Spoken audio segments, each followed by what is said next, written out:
हाय, कैसे हैं आप लोग? सबसे पहले हम लोग बात करते हैं कि इस वीडियो में आपको मिलेगा क्या? चलिए, सबसे पहले तो अपना स्टार टॉपिक बेसिक्स जो 8 और 9th में पढ़े थे उसका रिवीजन ध्यान से देखना, बहुत काम की चीज़ है ये। अगर ये ठीक से नहीं किया तो बाकी चैप्टर समझने में बहुत दिक्कत होगी। सबसे पहले तो full concept clear. Every aspect of coordinate geometry, every point of coordinate geometry will be cleared after watching this video. Secondly, 2 और 3 questions on each topic. Her topic के बाद उस टॉपिक पे 2 या 3 क्वेश्चंस जो कि PYQs हो सकते हैं, NCERT से हो सकते हैं, RS अग्रवाल से हो सकते हैं। अगर आपने कोऑर्डिनेट ज्योमेट्री थोड़ा बहुत पहले भी कर लिया है तो ये आपके लिए बेस्ट रिवीजन वीडियो हो सकती है। First of all we need to understand the basics. देखिए, ये जो बेसिक्स हैं वो पहले जानना जरूरी है इस चैप्टर को समझने के लिए। ठीक है, एज यू ऑल नो ये एक्स एक्सिस है और ये वाई एक्सिस है। ठीक है, इसको हम लोग कार्टेशियन प्लेन बोलते हैं। कोई भी पॉइंट कार्टेशियन प्लेन पे होता है उसका 2 पॉइंट होता है, एक होता है एक्स, एक होता है वाई। ठीक है, एक्स आता है एक्स एक्सिस से और वाई आता है वाई एक्सिस से। ठीक है, सपोज देखिए ये पॉइंट है अगर 2,3, 2,3। ठीक है, तो इसका जो एक्स एक्सिस होगा यानी एक्स कोऑर्डिनेट जो होगा वो होगा 2, और जिसका वाई एक्सिस यानी वाई कोऑर्डिनेट होगा वो होगा 0। अब इस कार्टेशियन प्लेन के 4 कोऑर्डिनेट होते हैं। देखिए कोऑर्डिनेट हम लोग जिसमें 90 डिग्री बने उसको बोलते हैं, देखिए पहला, दूसरा, तीसरा और चौथा। ठीक है, 4 कोऑर्डिनेट होते हैं। पहले कोऑर्डिनेट में जो एक्स होता है वाई होता है दोनों पॉजिटिव पॉजिटिव होता है।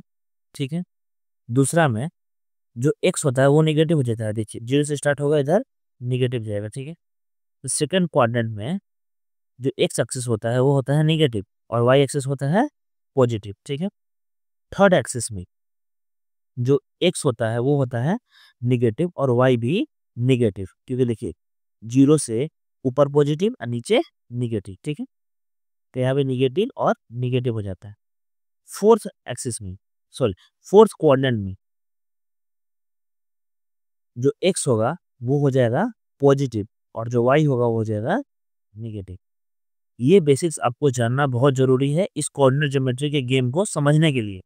चलिए आते हैं डिस्टेंस फार्मूला पे। ये हमारा डिस्टेंस फार्मूला है। अगर हम लोग को 2 पॉइंट में डिस्टेंस निकालना हो, पहला पॉइंट x1 y1 और दूसरा पॉइंट x2 y2 हो। अगर एक पॉइंट है x1 y1, दूसरा पॉइंट है x2 y2, देन दोनों पॉइंट के बीच का जो डिस्टेंस होगा वो होगा d is equal to under root x2 minus x1 square plus y2 minus y1 square. ठीक है, सिंपल।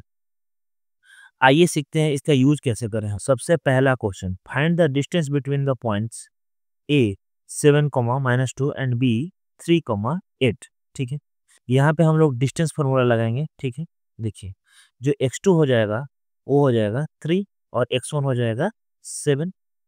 ठीक है, अब जो y2 हो जाएगा वो हो जाएगा 8 और जो y1 हो जाएगा वो हो जाएगा -2। ठीक है, सिंपल है। क्वेश्चन देखो, फॉर्मूला पे लगाओ। ठीक है, अब देखिए 3 - 7 का स्क्वायर क्या होगा? 3 - 7 का स्क्वायर हो जाएगा 16, 4 का स्क्वायर। ठीक है, 8 माइनस -2 क्या हो जाएगा? 10, 10 का स्क्वायर हो जाएगा 100। ठीक है, 16 plus 100 is equal to under root 116। ठीक है, ये हो जाएगा 2 अंडर रूट 29 यूनिट्स। ठीक है, यूनिट्स लिखना जरूरी है क्योंकि हम लोग को क्वेश्चन में यूनिट दिया नहीं है, तो यहाँ पे जो भी यूनिट होगा उसका यूनिट्स लिखना जरूरी है। ठीक है, हमारा दूसरा क्वेश्चन है, if the points P 2, 3 and Q 5, K are at distance of 5 unit, find the value of K। ठीक है, अकॉर्डिंग टू डिस्टेंस फार्मूला जो PQ हो जाएगा वो x2 माइनस x1 यानी 5 - 2। ठीक है, y2 माइनस y1 यानी कि k माइनस 3, और ये कितना दिया हुआ है? 5 के बराबर दिया हुआ है। ठीक है, 5 यूनिट्स दिया हुआ है इसका लेंथ। ठीक है, अब इसको हम लोग सॉल्व करेंगे तो देखिए ये रूट उधर जाएगा तो वो हो जाएगा स्क्वायर यानी 25। ठीक है, और 5 - 2 का होल स्क्वायर हो जाएगा 9, 3 का स्क्वायर 9, और ये हो जाएगा k square plus 9 minus 6k² minus 6k plus 18 minus 25 equal to 0। ठीक है, k² minus 6k plus 18 minus 25 हो जाएगा माइनस 7। ठीक है, इज इक्वल टू 0। तो हम लोग फैक्टराइजेशन मेथड से बनाएंगे। ठीक है, minus 7k plus k minus 7 equal to 0।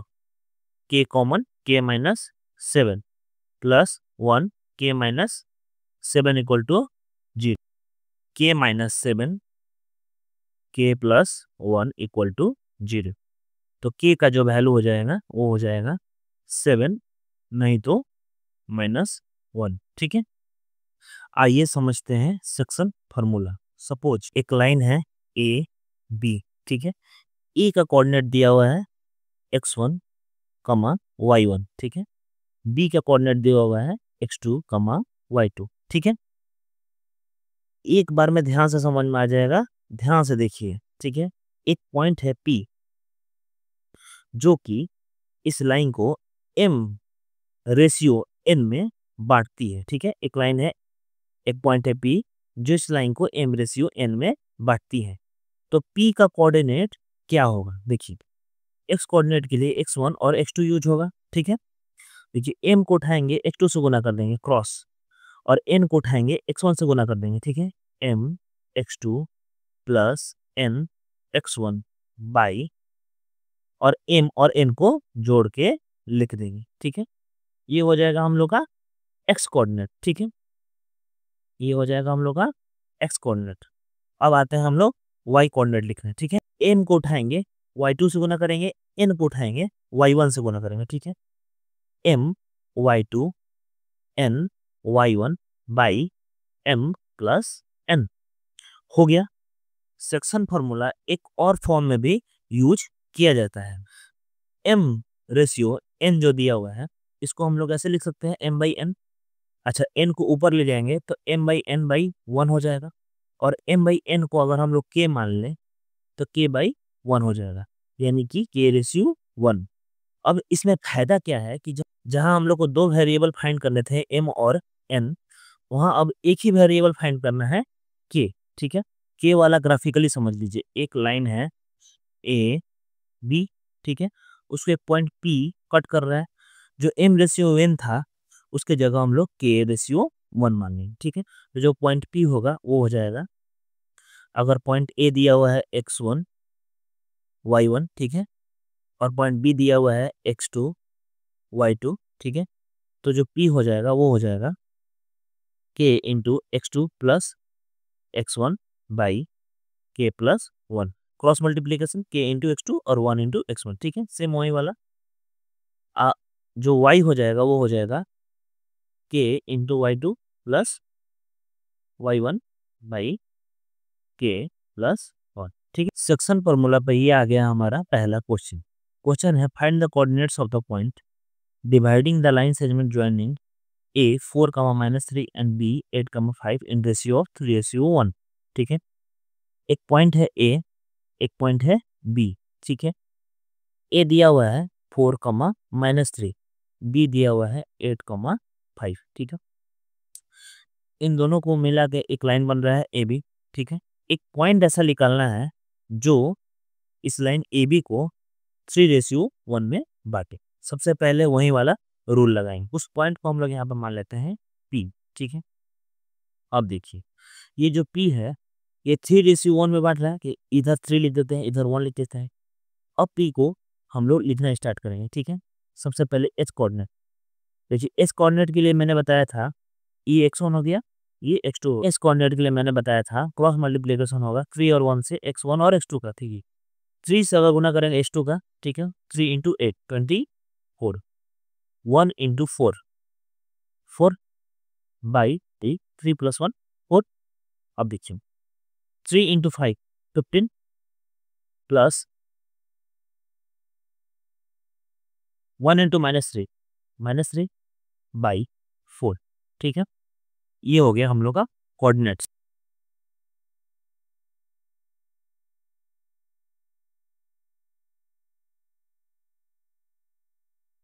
p is equal to हो जाएगा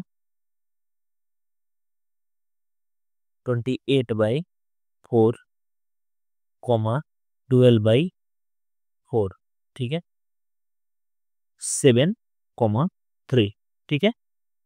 आ गया हम लोग का आंसर 7,3। सेक्शन फॉर्मूला पे दूसरा क्वेश्चन, ठीक है।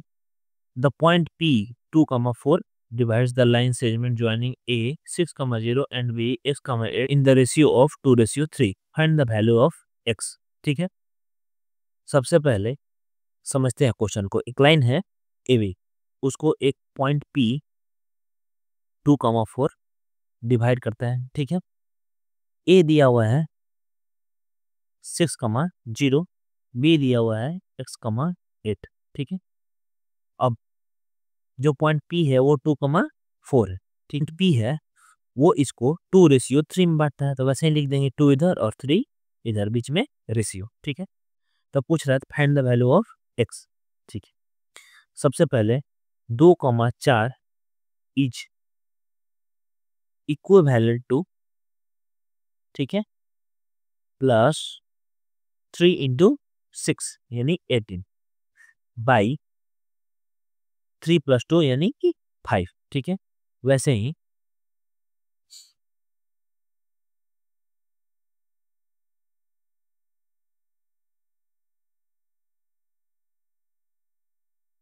8 इंटू 2 प्लस 3 इंटू 0 बाई 5, ठीक है, हो गया। अब देखिए 2 इक्वल टू हो जाएगा 2 इंटू एक्स प्लस 18/5, क्योंकि इसका एक्स कोऑर्डिनेट और इसका एक्स कोऑर्डिनेट सेम है, ठीक है। तो ये हो जाएगा 10 is equal to 2x plus 18, इसलिए 2x इज इक्वल टू 8, ठीक है। तो x इज इक्वल टू हो जाएगा 4। हम लोग का आंसर हो गया 4, ठीक है। ये क्वेश्चन CBSE 2022 में आया हुआ है। अब आते हैं हम अपने दूसरे टॉपिक पे, मिड पॉइंट रूल, ठीक है। देखिए मिड पॉइंट रूल कुछ है नहीं, ये सेक्शन फार्मूला का एक्सटेंशन है, बस ध्यान से समझिएगा, एक बार में समझ में आ जाएगा। देखिए एक लाइन है AB, ठीक है। A का कोऑर्डिनेट दिया हुआ है x1 y1, ठीक है। B का कोऑर्डिनेट दिया हुआ है x2 y2, ठीक है। एक पॉइंट है P जो AB को आधा आधा बांट रहा है, यानी कि P मिड पॉइंट है, ठीक है। तो अगर कोई चीज किसी चीज को आधा आधा बांटता है तो 1:1 में बांट रहा है, ये भी बोला जा सकता है, ठीक है। अब P को हम लोग क्या लिख सकते हैं, ठीक है। देखिए x2 इंटू 1, वही पुराना वाला rule, x2 into 1 cross multiplication, x2 into 1 plus x1 into 1, ठीक है। तो x2 plus x1 by 112, y2 plus y1 by 2, ठीक है। आइए देखते हैं मिड पॉइंट पे एक क्वेश्चन, ठीक है। Find the mid point of the line joining 7,4 and q minus 3,8, ठीक है। ये CBSE 2019 का क्वेश्चन है। सबसे पहले 2 पॉइंट दिया है, उसका मिड पॉइंट निकालना है। पहला पॉइंट हम लोग के पास है P, ठीक है। P दिया हुआ है 7,4, ठीक है। Q दिया हुआ है हम लोग के पास -3,8, ठीक है। अब इसका मिड पॉइंट पूछ रहा है, ठीक है। अब इसका मिड पॉइंट हम लोग मान लेते हैं x, ठीक है। अब इसका मिड पॉइंट हम लोग मान लेते हैं x, ठीक है। अब x क्या होगा, हम लोग फॉर्मूला क्या देखे थे, x1 plus x2 by 2 comma y1 plus y2 by 2, ठीक है। x1 की जगह पे 7 है, x2 की जगह पे -3, ठीक है। तो 7 -3 4 बाई 2, 8 प्लस 4 12/2, ठीक है, हो जाएगा 2,2, ठीक है। ये हो जाएगा हम लोग का आंसर, ठीक है। आते हैं हम मिड पॉइंट के एक स्पेशल टाइप ऑफ वेरिएशन में, जिसमें पैरेललोग्राम यूज होता है, ठीक है।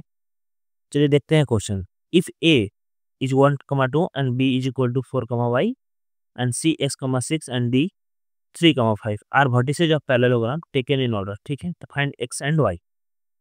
ABCD एक पैरेललोग्राम है, ये ऑर्डर में लिया गया मतलब कि लगातार लेना है, ठीक है। अब दिया हुआ है कि x और y को यहाँ पे निकालना है हमने। सबसे पहले यहाँ पे एक कॉन्सेप्ट यूज होगा, देखिए पैरेललोग्राम का जो डायगोनल होता है वो आपस में बाइसेक्ट करता है, ठीक है, यानी कि ये लेंथ इक्वल टू ये लेंथ एंड ये लेंथ इक्वल टू ये लेंथ होगा, ठीक है। तो यानी कि ओ जो है AC का बाइसेक्टर है, ओ जो है AC का बाइसेक्टर है, तो ओ अगर AC का बाइसेक्टर होगा तो ओ इक्वल टू क्या होगा, ओ इक्विवेलेंट किसके होगा 1 प्लस एक्स बाई टू, यानी कि x1 plus x2 by two होता है ना, तो x plus 1 by to, 6 plus 2 यानी 8 बाई टू यानी कि 4, ठीक है। और ओ BD का भी बाइसेक्टर है, तो ओ BD का बाइसेक्टर है तो ओ इक्विवेलेंट हो जाएगा 4 प्लस 3 बाई टू यानी कि 7 बाई टू, और 5 प्लस वाई बाई, और 5 प्लस वाई बाई टू, ठीक है। और ये दोनों आपस में भी बराबर होगा क्योंकि सेम पॉइंट ही है। देखिए तो हम लोग सबसे पहले x plus 1 by two equal to 7 by two लिख सकते हैं, ठीक है। इससे हम लोग का x आ जाएगा, x कट जाएगा, x आ जाएगा यहाँ पे हम लोग का 6। अब 5 प्लस वाई बाई टू हम लोग 4 लिख सकते हैं, तो यहाँ पे हम लोग का जो y हो जाएगा वो हो जाएगा 8 माइनस 5 यानी कि 3, ठीक है। अगर आपको हमारी वीडियो अच्छी लगी हो तो लाइक, कमेंट एंड शेयर करें। अगर आपको इस चैप्टर पे PYQs की एक वीडियो चाहिए जिसमें सारे PYQs 2025 तक सारे कवर्ड हों,